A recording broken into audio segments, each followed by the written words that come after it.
আল্লাহ তাআলা কিয়ামতের কঠিন ময়দানে, যেদিন স্বামী স্ত্রীকে চিনবে না, স্ত্রী স্বামীকে দেখে পালিয়ে যাবে, বন্ধু বন্ধুরে চিনবে না, পীর সাহেব মুরিদরে চিনবে না, মুরিদ পীর সাহেবরে চিনবে না, দলের কর্মী তার নেতারে চিনবে না, নেতা তার কর্মীরে চিনবে না, বন্ধু বন্ধুরে দেখে পালাবে। এই কঠিন মুহূর্তে সূর্যটা মাথার কাছে চলে আসবে, জমিনটা তামার জমিন হবে, আজকের জমিনের মতো নয়।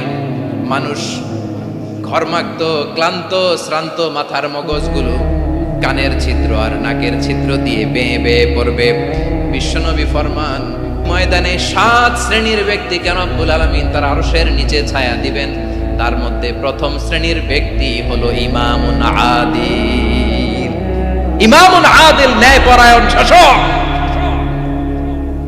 যে ইনসাফের সাথে বিচার করে, যে জাস্টিস সমাজে সার্ভ করে, যে সুশাসন নিশ্চিত করে, ওই ইমামুন আদিল। আদিল শব্দটা বুঝছেন না? ইন্নাল্লাহা ইয়া'মুরু বিল আদল, পাইছেন? আদিল। 7 শ্রেণীর ব্যক্তিকে আল্লাহ তাআলা সুশীতল আরশের নিচে ছায়া দিবেন, যেদিন তার দেয়া ছায়া ছাড়া কোনো ছায়া থাকবে না। এর প্রথম হচ্ছে ইমামুন আদিল, ন্যায়পরায়ণ শাসক। চিল্লায় বলেন সুবহানাল্লাহ। আবার বিশ্বনবী বললেন, ইন্নাল মুকসিতিনা ইনদাল্লাহি আলা মানাবিরা মিন নূর আন ইয়ামিনির রহমান। কিয়ামতের দিন যারা ন্যায়পরায়ণ হিসেবে আল্লাহর সামনে দাঁড়াবে, কিয়ামতের দিন রব্বুল আলামিন তার আরশের ডান দিকে ওই ন্যায়পরায়ণ লোকদের জন্য আরশের ডান দিকে একটা নূরের মিম্বারে তাদেরকে বসার সুযোগ করে দিবে। আল্লাহর আরশের ডান দিকে ন্যায়পরায়ণ লোকদের জন্য আল্লাহ তাআলা নূরের মিম্বার বানাবে। 4টেখানে কথা মনে করেছেন? আল আদাল, জাস্টিস। ইন্নাল্লাহা ইয়া'মুরু বিল আদল। আল্লাহ তাআলা এই আদালতের নির্দেশনা দেন, সুবিচার, সুশাসন। প্রিয় ভাইয়েরা, এটা আমরা বাংলাদেশে চাই কি চাই না? এই যে অরাজকতা, এই যে অন্যায়, এই যে জুলুম, এই যে ইনকনসিস্টেন্সি, সমাজের অসঙ্গতি, এর প্রধান কারণ জাস্টিস নাই, সুবিচার নাই, সুশাসন নাই। শেষবারের মতো আওয়াজ করে বলেন তো, আমরা বাংলাদেশে আদল চাই কি চাই না? তাহলে প্রথম নির্দেশনা শেষ, আল্লাহ তাআলা তোমাদেরকে আদলের আদেশ দেন। এরপরে আল্লাহ বললেন, আমি তোমাদেরকে ইহসানের আদেশ দেই। ইন্নাল্লাহা ইয়া'মুরু বিল আদলি ওয়াল ইহসান। আমি তোমাদেরকে যেমনি আদলের নির্দেশনা দেই, তেমনি ভাবে তোমাদেরকে ইহসানের নির্দেশনা দেই। ইহসান, আওয়াজ করে সবাই বলেন তো ইহসান। সবাই বলেননি, সবাই বললে এতটুকু আওয়াজ হবে আমি বিশ্বাস করি না। আওয়াজ করে বলুন আল ইহসান। ইহসান মানে কারো প্রতি সফট হার্টেড হওয়া, মহানুভব হওয়া, অনুগ্রহ পরায়ণ হওয়া, অনুগ্রহশীল হওয়া, একে অপরের প্রতি দয়াদ্র হওয়া। একে অপরের প্রতি দয়াদ্র, অনুগ্রহশীল হওয়া ছাড়া মানবিক সমাজ কশিনকালেও গঠন করা সম্ভব না। প্রিয় ভাইয়েরা, সুন্দর আচরণ দিয়ে, ইহসান দিয়ে যা জয় করা যায়, নরম আচরণ দিয়ে যেটা অর্জন করা যায়, কঠোরতা দিয়ে সেটা পারা যায় না। বিষ্ণু ঈসা ইসলাম ইহসান দিয়ে, কোমল আচরণ দিয়ে, তার অনুগ্রহ দিয়ে তিনি অনেক কাফিরের হৃদয়কে জয় করে ফেলেছেন। সাইয়েদনা সুমামা ইবনে উসাল রাদিয়াল্লাহু তাআলা আনহুর কথা মনে পড়ে যায়। তিনি ছিলেন ইয়ামামার বাদশা। মদিনাতে বিশ্বনবীকে হত্যা করার নিয়তে এসেছিলেন, গোপনে গোপনে বিশ্বনবীকে হত্যা করে আবার ইয়ামামাতে তিনি ফিরে যাবেন। কিন্তু কি অবাক করা কাণ্ড, হত্যা করতে পারে নাই, সাহাবাদের হাতে তিনি ধরা পড়ে গেলেন। সাইয়েদনা সুমামা ইবনে উসাল রাদিয়াল্লাহু তাআলা আনহু হত্যার নিয়তে আসলেন, কিন্তু হত্যা করতে পারলেন না। সাহাবারা ওনাকে ধরে ফেললেন, ধরে মসজিদে নববীর পিলারের মধ্যে বেঁধে রাখলেন। সুমামা ইবনে উসাল, সিরাত থেকে শোনেন, সিরাত থেকে শোনাচ্ছি, রাদিয়াল্লাহু তাআলা ইয়ামামার অধিপতি ছিলেন। ইয়ামামা বিশ্বনবীকে হত্যার জন্য আসছেন, ধরা পড়ে গেছেন, এখন মসজিদে নববীতে বেঁধে রাখছেন, তার মানে বন্দী। এখন স্ট্যাটাস কি? বন্দী, ক্যাপটিভ। বিষ্ণু ঈসা ইসলাম সাহাবাদেরকে বললেন, তার খোঁজ খবর নিও, সুমামা ইবনে উসালের খোঁজ খবর নিও। সাহাবারা বলেন, ইয়া রাসূলুল্লাহ, আপনাকে হত্যা করতে এসেছে, তার তো কঠিন ক্যাপিটাল পানিশমেন্ট হওয়া দরকার, কঠিন শাস্তি হওয়া দরকার। বিশ্বনবী বললেন, না, আমি যেটা জানি তোমরা সেটা জানো না। তোমরা সুমামার সাথে ভালো আচরণ করো, বিশ্বনবী সুমামার কাছে গেলেন। প্রথম দিন যে তিনি কালেমার দাওয়াত দিলেন, ইমানের দাওয়াত দিলেন, ইসলামের দাওয়াত দিলেন, রিসালাতের দাওয়াত দিলেন, আখিরাতের দাওয়াত দিলেন। পরের দিন যে বিশ্বনবী সালাতের দাওয়াত দিলেন, যাকাতের দাওয়াত দিলেন, ইসলাম কি, কিভাবে, কেমন করে পালন করতে হয় চমৎকার আর্টিকুলেট করতে শুরু করলেন। তন্ময় হয়ে সুমামা ইবনে উসাল রাদিয়াল্লাহু তাআলা বিশ্বনবীর কথাগুলো শুনতে আরম্ভ করলো। একদিন নয়, 2 দিন নয়, টানা 3 দিন বিশ্বনবী সুমামার কাছে ইসলামকে প্রেজেন্ট করেছেন, উপস্থাপন করেছেন। আওয়াজ করে বলেন, কয় দিন? 3 দিন। 3 দিন মসজিদে নববীতে বাধা। আর সাহাবীদেরকে বললেন, তার খোঁজ খবর নিও, তোমরা যে রুটি বানাও এর মধ্যে সবচেয়ে ভালো আটার রুটিটা তারে দিও, সবচেয়ে রিফাইন্ড খেজুর, যেটা পিওর খেজুর, এটা তারে দিও। আর বিশ্বনবী নিজের উট থেকে দুধ দহন করে ওনার বাড়ির এক কর্মচারীকে বলেছেন, দুধ দহন করে সুমামার জন্য নিয়েছে। সুবহানাল্লাহ পড়বেন না? সবাই তো অবাক, ইয়ামামা থেকে আসছে নবীকে হত্যা করতে, বিশ্বনবী দেখে তারে জামাই আদর করে, তাকে মজার মজার খাবার দিও, দুধ দিও, আদর আপ্যায়ন করো। একদিন নয়, 2 দিন নয়, টানা 3 দিন বিশ্বনবী এভাবে সুমামার কাছে যে ইসলামকে প্রেজেন্ট করতে আরম্ভ করলেন, ইসলামকে উপস্থাপন করতে শুরু করলেন। আর তাকে চমৎকার এন্টারটেইনমেন্ট, আপ্যায়ন দিতে আরম্ভ করলেন। টানা 3 দিন যখন ইসলামের দ্য বিউটিজ অফ ইসলাম, ইসলামের সুমহান বাণী, সৌন্দর্য তার কাছে উপস্থাপন শেষ, তাকে আপ্যায়ন শেষ, বিশ্বনবী বললেন সাহাবাদেরকে, যাও এবার সুমামার হাতের পায়ের রশি দুটো খুলে দাও। সাহাবারা বললেন, ইয়া রাসূলুল্লাহ, কি বলেন আপনি? ও তো হত্যাকারী, সুযোগ পায় নাই, আপনারে মারতে পারে নাই, ছেড়ে দিলে আবার ও আপনার উপর তলোয়ার নিয়ে ঝাঁপিয়ে পড়বে। নবী, এই সিদ্ধান্ত আপনি নিতে যাবেন না। বিশ্বনবী বললেন, যেটা বলেছি সেটা করো, সুমামার রশিগুলো ছেড়ে দাও, সুমামার হাতে পায়ের রশিগুলো যে তোমরা খুলে দাও। সাহাবারা তর্ক জুড়ে দিলেন, লা ইয়া রাসূলুল্লাহ, এমনটা করবেন না, তো ভয়ঙ্কর, ভয়ঙ্কর খুনি, কি জানি কি হয়ে যায়। বিশ্বনবী বললেন, না, তার হাতে পায়ের রশিগুলো খুলে দাও। সাহাবারা বিশ্বনবীর কথা মতো তার হাতে পায়ের রশিগুলো খুলে দিল। সুমামা মুহূর্তের মধ্যে মসজিদে নববী থেকে বের হয়ে ইয়ামামায় ফিরে না যে মসজিদে নববীর পাশে একটা খেজুর বাগান ছিল, সেখানে চলে গেলেন। সেখানে একটা ছোট্ট কুয়া ছিল, কুয়ার পানি দিয়ে তিনি গোসল করলেন। সুবহানাল্লাহ পড়েন। কুয়ার পানি দিয়ে গোসল করে মসজিদে নববীর সামনে এসে বিশ্বনবী এবং সাহাবাদের সামনে দাঁড়িয়ে সাব্বাবা উঁচু করে বললেন, আশহাদু আল্লা ইলাহা ইল্লাল্লাহ ওয়া আশহাদু আন্না মুহাম্মাদান আবদুহু ওয়া রাসূলুহু। আল্লাহু আকবার। আমি সাক্ষ্য দিচ্ছি আল্লাহ ছাড়া কোনো ইলাহ নাই, আর মুহাম্মদ আল্লাহ তাআলার প্রেরিত বান্দা এবং রাসূল। প্রিয় ভাইয়েরা, ইহসান দিয়ে যা জয় করা যায়, কঠোরতা দিয়ে সেটা কঠিনকালেও জয় করা যায় না। আওয়াজ করে বলেন, ঠিক কি না? এবার সুমামা দাঁড়িয়ে বলে, ওগো নবী, আমি তো কালিমা পড়ে মুসলমান হয়ে গেলাম, এবার শোনেন, এই মুহূর্তের আগে আপনার চেহারার চাইতে নিকৃষ্ট কোনো চেহারা আমার কাছে ছিল না, কিন্তু শাহাদা পাঠ করার পরে আপনার চেহারার চাইতে উত্তম শ্রেষ্ঠ কোনো চেহারা আমার কাছে আর নাই। ও নবী, আজকের দিনের আগে ইসলাম ধর্মের যে নিকৃষ্ট অপছন্দনীয় কোনো ধর্ম আমার কাছে ছিল না, কিন্তু এই মুহূর্ত থেকে ইসলামের যে সেরা শ্রেষ্ঠ পছন্দনীয় কোনো ধর্ম আমার কাছে নাই। নবী গো, আজকের দিনের আগে মদিনার চাইতে অপছন্দনীয় নিকৃষ্ট কোনো শহর আমার কাছে ছিল না, কিন্তু এই মুহূর্তের পর থেকে মদিনার চাইতে কোনো শ্রেষ্ঠ শহর আমার জানা নাই। সে ছিল গমের বড় ডিলার, গম বেচত। কি বেচত? তার গম কিনে মক্কার লোকেরা রুটি খাইতো। সে ঘোষণা দিল, আজকে থেকে মক্কাবাসীদের জন্য সব গম আমি হারাম করে দিলাম, মক্কাবাসী এখন না খেয়ে মরে। সুবহানাল্লাহ পড়বেন না?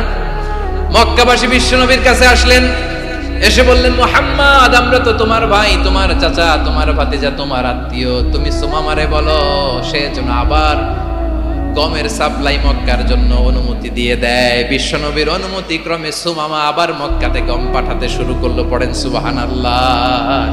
ইহসান, ইহসান দিয়ে আপনি যেটা জয় করতে পারবেন, you can win the heart of your enemies. ইহসান দিয়ে আপনি আপনার শত্রুর হৃদয়কে জয় করতে পারবেন। আওয়াজ করে বলেন, ঠিক কি না?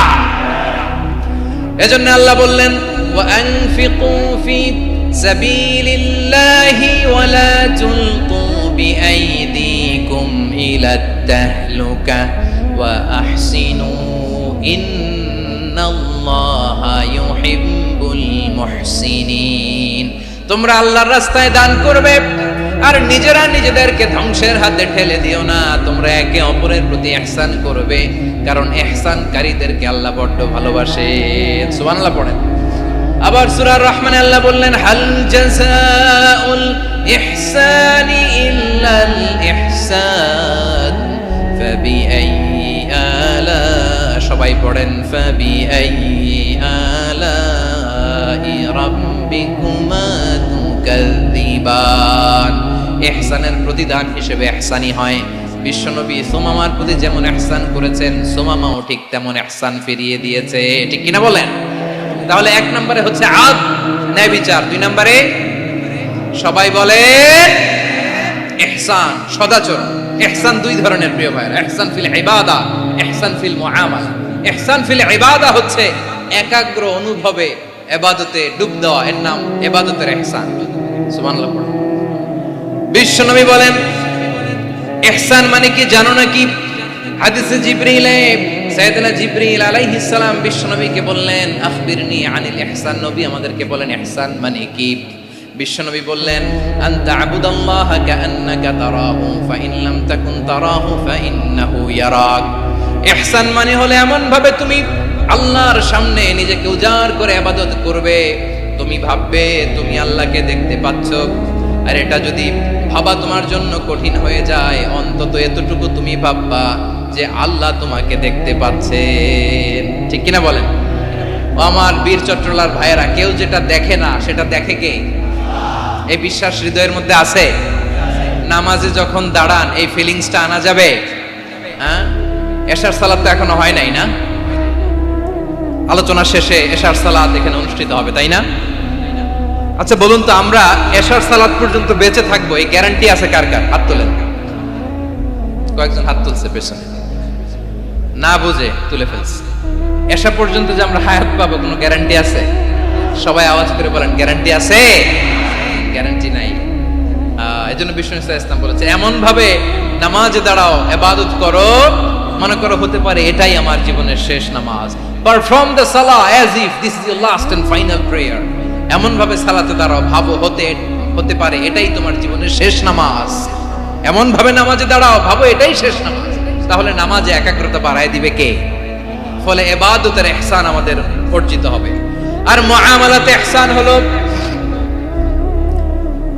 বিশ্বনবী বলেন, ইন্নাল্লাহা তাবারাকা ওয়া তাআলা কাতাবাল ইহসানা আলা কুল্লি শাই ফাইদা কাতালতুম ফাআহসিনুল কিতলা ওয়া ইযা যাবাহতুম ফাআহসিনুয যাবহা ওয়ালিয়ুহিদ্দা আহাদুকুম শাফরাতাহু ওয়ালিয়ুরিহ যাবিহাতাহু। ইহসান দুই ধরনের। আওয়াজ করে বলতে হবে কয় ধরনের? সবাই বলুন আওয়াজ করে, কয় ধরনের? একটা হচ্ছে ইহসান ফিল ইবাদা, ইবাদতে ইহসান। ইবাদতে ইহসান কি? একাগ্র অনুভব দিয়ে ইবাদত করা, মন প্রাণ দিয়ে ইবাদত করা। আর মুআমালাতে ইহসান কি? সব কাজে, দৈনন্দিন কাজে, কর্মে, সামাজিক অ্যাক্টিভিটিতে কোমলতা প্রদর্শন করা, অনুগ্রহের সাথে সবকিছু করা। আল্লাহ তাআলা ইন্নাল্লাহা তাবারাকা ওয়া তাআলা কাতাবাল ইহসানা আলা কুল্লি শাই, তিনি সব কিছুর ব্যাপারে ইহসানকে আবশ্যক করেছেন। সবকিছু, মুমিনের সব কাজে ইহসানের পরশ থাকবে। ওয়া ইযা কাতালতুম ফাহসিনুল কিতলা, বিষ্ণুই বলেন তুমি যখন কাউকে হত্যা করো ইহসানের সাথে করো। সুবহানাল্লাহ পড়বেন না? যখন হত্যা করো তখনও ইহসানের সাথে। আচ্ছা হত্যা করবো আবার ইহসান আসবে করতে করে, তো মেরেই ফেলবো আমি। আল্লাহ, ও ভাই একজন খুন করেছে, খুনি, রাষ্ট্রীয় আইনে তার শাস্তি হয়েছে ডেথ পেনাল্টি, মৃত্যুদণ্ড। এখন মৃত্যুদণ্ড দেখে আপনি যেমনি মন চায় তেমনি মারবেন লোকটারে? ওর নাক কেটে ফেলতে পারবেন? ওর কান কাটতে পারবেন? ওর চোখ উপড়ে ফেলতে পারবেন আপনি? যেমন মন চায় তার অঙ্গহানি করা যাবে না। ইহসানের সাথে তাকে হত্যা করবে। সুবহানাল্লাহ, this is Islam, this is the true essence of Islam. ওয়া ইযা যাবাহতুম ফাহসিনুয যাবহা, যখন জবাই করবে তখনও ইহসানের সাথে জবাই করো। করব জবাই, ওইখানেও নাকি ইহসান। আচ্ছা কুরবানির দিন আমরা পশুগুলোরে কি করি বলেন সবাই আওয়াজ করে? জবাই। জবাই মানে তো এটার মেরেই ফেলতেছি, একটু পরে তো টুকরো টুকরো করে গোশতগুলো খাবো, এটা তো খাবো, এটা তো মেরেই ফেলবে। বিষ্ণু বলে না, জবের মধ্যেও মুমিনের জবের ভেতরেও ইহসানের পরশ থাকা চাই। যখন জবাই করবে প্রাণীটাকে হাত পা টাইট করে বেঁধে নাও, ছুরিটাকে শার্পেন করে নাও, ধারালো করে নাও, যাতে অল্প সময়ে জবাইটা হয়ে যায়, প্রাণীটা যাতে কম কষ্ট পায়। সুবহানাল্লাহ পড়েন। দিস ইজ কল্ড ইহসান। ইহসান আল্লাহ তাআলা যেমনি আদলের আদেশ করেছেন, ন্যায় বিচার জাস্টিস এনশিওর করতে বলেছেন, সমাজে ইহসানের